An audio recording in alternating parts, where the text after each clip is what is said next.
the presence of Professor Alistair Lucas. He is professor from the Calgary University in Canada. He's been an executive director for the Canadian Institute of Legal Resources. He's been a consultant for policy for different departments and tribunals. He's also joined a professor for the Calgary faculty on environmental law. One of his prizes is related to legal doctrine for the Lawyer Association in Canada. We also have My presentation this afternoon will be in English. What I will address is the inconsistency or not between land restitution law and policy and land compensation law and policy on the one hand, and land and natural resource development on the other. And by natural resource development, I'm going to refer specifically to oil and gas development and mining, which are obviously important to Colombia, just as they are to Canada. But there can be other kinds of development on public lands, both in Colombia and in Canada, that have different environmental consequences. For example, wind farms, for example, solar arrays to produce electricity. So I'm not going to address issues concerning carbon energy versus alternative energy, but simply the use of lands for natural resource development purposes. So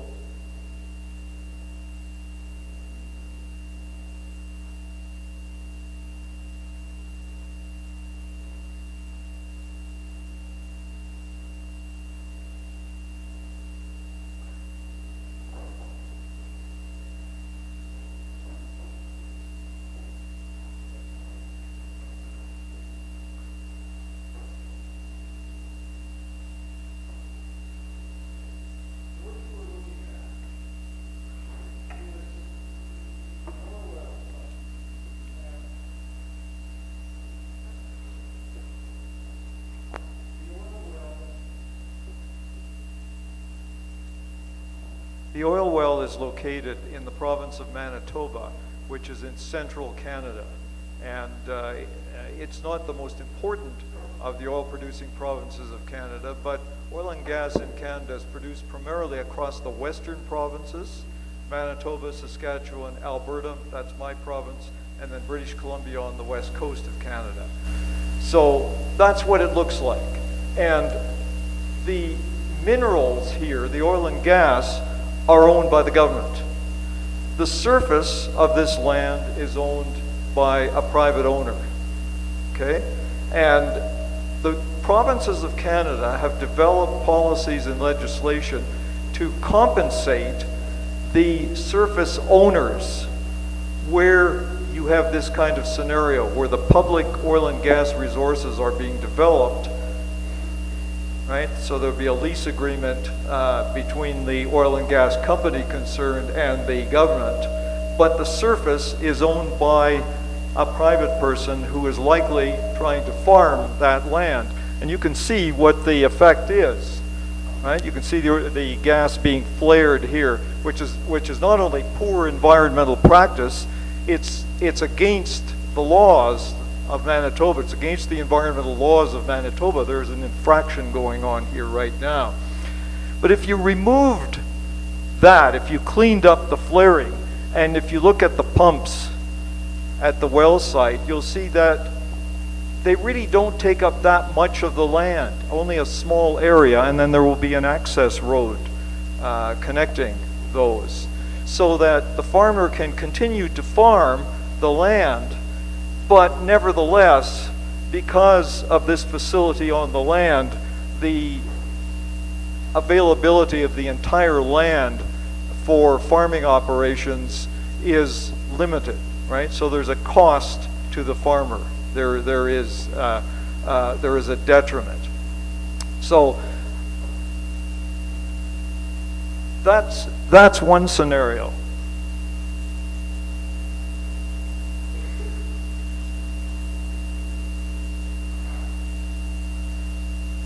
This is an entirely different scenario. This is production from the oil sands area in northern Alberta. And in this operation, oil is produced by either mining it, because the oil sand is very thick. The oil is actually embedded in sand, or it's produced by injecting steam down into the formation to dilute the very heavy oil so that can be produced more like lighter forms of oil. But then it has to be moved to an upgrading area, and various primary upgrading has to take place. And that's what it looks like. It covers an enormous area. So any private landowner who had the surface of that land obviously doesn't have much land left to farm or to do anything else with. So in this kind of scenario, it's a total taking. It's a total taking of the surface of the land. So this is one scenario I want to deal with. A scenario in which the governments of the provinces in Western Canada have developed compensation policies to address these problems for the surface owners of the land when the underlying mineral resources are developed. That's the first example. The second example gets to the other issue here that has been discussed, namely land restitution. And the particular focus of this example is Indigenous people in Canada. And it's been a long and a complicated process, but in some ways it has been an encouraging process and may provide some interesting observations for Colombia. Now, I put these two scenarios out not as models by any means. They have not been successful enough to be considered models. They're simply examples that illustrate what governments can do in the way of laws and policies to address land restitution and land compensation.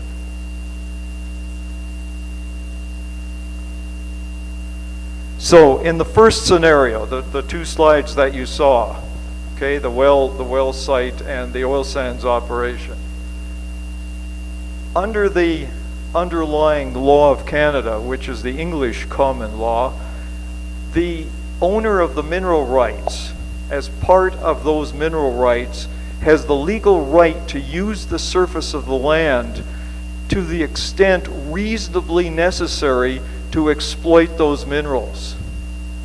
Okay? So in the first well site photo that you saw, there would be no compensation payable to the surface landowner. In the second one, not only would there be no compensation payable, there'd be no surface land left to do anything with at all. That was the original situation in Canada.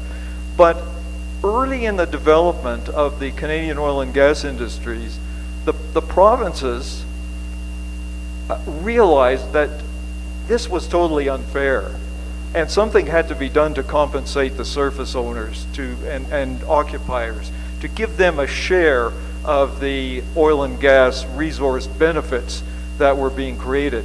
So they passed legislation called Surface Rights Acts. And what that did is give surface mineral rights to these owners. It gave them land rights. It was done by statute of the legislatures. And in doing that, it took rights away from the oil companies that owned these underlying rights.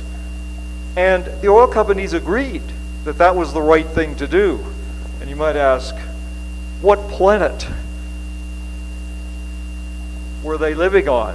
Would that ever happen in Colombia?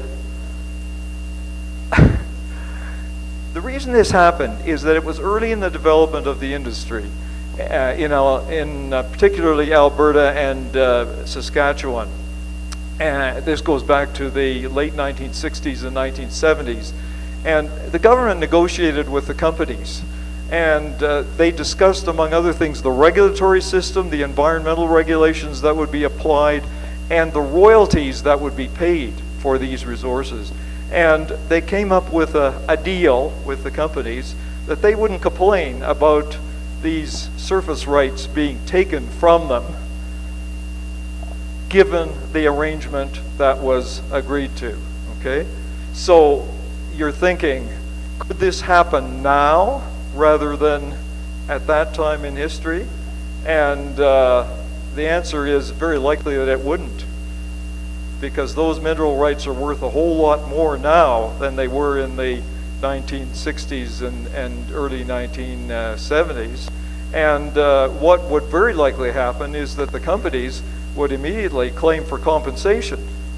And while under Canadian law right now, their legal position would be tenuous. It's not clear that there's no constitutional right to compensation for a taking of property in Canada. And so their legal claims would be tenuous, but the governments would nevertheless say, oh, we have to deal with this, and very likely arrange for some kind of compensation agreement. Why? Because they want to ensure that the oil and gas industries continue in their provinces. Does this sound familiar too? Right? So that kind of arrangement would be made. So that's the first scenario. One in which a good result was achieved, governments did the right thing, and even the companies did the right thing, but that's something that happened in the past, and there are questions about whether the same result would come about if that scenario were to unfold today. So let me move to the next example. These are pictures showing demonstrations by Indigenous peoples in the province of British Columbia on the west coast of Canada against pipelines, particularly oil pipelines, but some gas pipelines as well, that are proposed to go through what they regard as their traditional lands and end up on the west coast. You can see the canoes where the oil would be loaded into tankers and shipped to Asia. This is a burning question in Canada right now, and the reason is that there's only one major pipeline that transports oil in Canada to a coastal port, and that's in British Columbia. But this pipeline was built and went into operation in 1950. Okay? So the proposal now is to triple the capacity of that pipeline, build another larger pipeline to the west coast, and build another longer and larger pipeline to the east coast of Canada so that oil could be transported to Europe primarily. The problem that Canada has right now is that it has one customer for its oil and its gas, and that's the United States. And the Canadian oil and gas industry is tied into U.S. markets through a network of pipelines that I'll show you in a minute. So what happens when you have only one customer? You don't have a lot of bargaining clout, do you? And so Canadian oil has been sold at a 30 to 40% discount on world markets to the United States over the last several years as a result of this situation. So as a matter of national policy, it's regarded as essential that these pipelines be built so that new markets can be developed in Europe and Asia for the gas and oil. So that's the national policy element. Those Aboriginal people, those Indigenous people, I'll use the term Aboriginal, that's in the Canadian Constitution, and also use the term First Nations, which is common in Canada. It recognizes the fact that the Indigenous people in Canada were there before the European settlers arrived. They were nations. They operated as nations, and they were recognized as nations by the early French and English colonists in Canada. And that implies rights to governance as well, you'll notice. So what you see here is a map of Canada that shows the consequence of that constitutional provision that you just saw. Okay? It guarantees existing Aboriginal and treaty rights. These are recognized and affirmed. That's all it says. It's a very short and a very simple and quite a general constitutional provision. Okay? But existing Aboriginal rights, these are these traditional pre-European settlement rights that are recognized. And treaty rights, those are treaties that were made by the governments of Canada with the Aboriginal people based on these traditional rights that were then recognized in the Constitution. So the government is motivated to make treaties. And these are the treaties. They cover most of Canada. The ones at the top in the north of Canada are referred to as modern treaties. Those were negotiated in the 90s and 2000s. And they're complex treaties. They include extensive surface rights. They include some mineral rights, and they even include governance rights in many of the areas, right? So a whole new system of government is being created by these modern treaties. The lower part where you see the provinces, that's covered by historic treaties that were negotiated mostly in the 19th and early 20th century. And they were agreed upon at a time when in most cases it's not entirely clear that the First Nations chiefs who signed these treaties had a very clear idea of the implications of the agreements that they were signing. So the status of these treaties in some ways is tenuous, but nevertheless the treaties continue to exist and to govern relations to a very considerable extent. So they're referred to as the numbered treaties. These are the 19th and early 20th century treaties. And what you'll notice is they cover nearly all of Canada except the eastern part in Quebec and the eastern provinces of Canada, where there have been specific modern treaties, and the province of British Columbia, or the greater part of it, on the western side, where there are no treaties at all. And British Columbia has become the battleground for Aboriginal rights and Aboriginal land issues in Canada, and that's why the groups that you saw in the pictures earlier were all in British Columbia, and they were all protesting pipelines that are proposed to cross that area you see in white.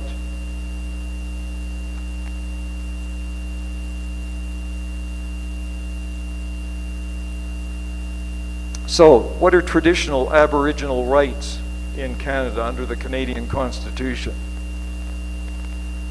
These rights recognize traditional rights to hunting, fishing, and trapping, the traditional Aboriginal activities, but the courts in decided cases have modernized these rights. So, for example, commercial sale of fish and game are recognized as well, and this obviously wasn't done, at least not the way it's done today, at the time of European contact. So those rights are recognized. Some governance rights have been recognized, but the rights can be infringed. The rights can be compromised by other uses of the land, so long as those uses are for important, that is nationally significant purposes, like natural resource development, like major pipelines to move resources to ports and so on. But if that is done, then this infringement has to be justified, and the courts have developed a proportionality test to determine whether that is so in any particular case. So it depends on the benefits that are given to the Aboriginal people affected by the use of their traditional lands. It depends on how the government acts and how well the government acts for the benefit of the Aboriginal peoples. The courts talk about the honor of the Crown, the honor of the national government. That may sound a little strange, but the idea is the national government and the provincial governments, to the extent that they own the lands, act as trustees for ensuring that Aboriginal rights are protected and advanced. Along with that comes a requirement for consultation and accommodation and compensation in particular cases. But all of this has to be justified in relation to particular situations where resource developments actually affect the traditional uses of the land in specific ways. And this is played out in negotiations that have taken place over long periods of time, right? And you've seen some of the treaties that have resulted. But in British Columbia, the place that has no treaties, those broke down. Those negotiations broke down. And that's why these pipelines going to the West Coast are now in jeopardy. So one of the things that's happening is that the companies proposing the pipelines are going directly to the Aboriginal people, to the First Nations, and they're negotiating agreements with them that include contract services, employment and benefits of the like, but even equity participation. Many of these First Nations actually want to be investors, want to be equity participants in these resource developments. Okay, so we're seeing that happen. This shows you the pipeline networks, and this is the central point here. The oil sands area that I showed you is right there. The pipelines to the West Coast would go here. The pipelines to the East Coast would go a very long distance, all the way across here. But if you look at the network of pipelines, you see that it all goes down to the United States. It all hooks into the Chicago network here and then down into Texas. And I'm getting close to the end of this, and I want to emphasize that in Canada, there's really a national crisis, a crisis of national policy, that these Aboriginal rights as constitutionalized and the way the courts have interpreted the rights and the circumstances in which treaty negotiations on the West Coast particularly have broken down, have created an impasse in which the companies can't get the pipelines built, even though several of them have gone through the energy regulatory and environmental processes and have secured all of the approvals that they need, but they haven't been able to go ahead because they are uncertain about how the rights of the Aboriginal people are going to be handled, and they're concerned about litigation that might happen, and some of it is happening already based on those rights, that will delay their building the pipelines even more. So they continue to try to negotiate these impact and benefit agreements that I mentioned directly with the First Nations. That's the motivation that they have to continue to do that. So I wanted to show you this slide because this promotes a conference that in a way is a little bit like this conference that that addresses this issue of resource development and Aboriginal rights in Canada. But notice who's organizing the conference. It's a coalition of Aboriginal groups. It's a coalition of First Nations. The governments can't even get together on this. So it's the First Nations themselves. And you'll notice that they are saying there are reasons why we want to do this. We want to receive maximum benefits, and these issues, pipelines, are of great interest to us, and we want to participate usefully in this dialogue surrounding this pressing matter. So they want to ensure environmental integrity. They want to ensure the preservation of their traditional rights, but they also have an interest in participating in the economic benefits that are likely to be generated by these projects. So the final step in this addresses, to some extent, this idea of gridlock, right?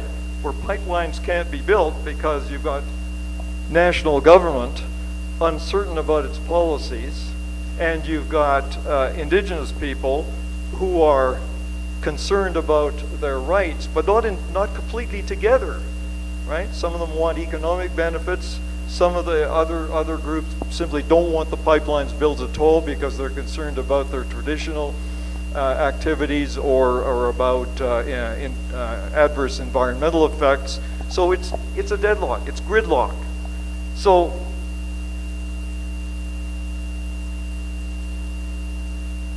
one of the things that occurred last year was a major decision from Canada's highest court, the Supreme Court of Canada. And what you see is a pipeline that originates in the province of Alberta. The oil sands area is up here. The United States of America is down there. The west coast of Canada is here. Okay, Alaska is up there. This is a pipeline, it's called the Northern Gateway Pipeline, and it will add considerably to the ability of Canada to transport oil to the west coast to take advantage of selling oil in Asian markets. A lawsuit was started by this group, the Chilcotin First Nation. And the Chilcotin are located right about here. Okay, and their lands are affected by the pipeline. But many years earlier, they had initiated legal proceedings to establish that they had full legal title to the land, including the underlying resources, and including the right to govern that land as they saw fit. Okay? And they did this because they couldn't make headway in negotiating with the government officials of British Columbia, where their traditional lands are located. So they went to court. 10 years later, and 25 million Canadian dollars later, they got a decision from the Supreme Court of Canada in which the court made a binding declaration that the Chilcotin First Nation has absolute title to about 1,800 square kilometers of land. Not a large area, and not all of the traditional lands they wanted to have included in this declaration. But it's an example of the judiciary taking hold and actually making decisions that have the effect of granting property rights, granting actually titled property rights to First Nations, where legislative processes and negotiation processes have failed. And so the last slide here simply shows, again, yet another conference. There's always a conference, and this conference is designed to discuss the implementation of that title declaration by the Supreme Court of Canada over these Chilcotin First Nation lands. Many of the issues that are being discussed there actually have some similarity to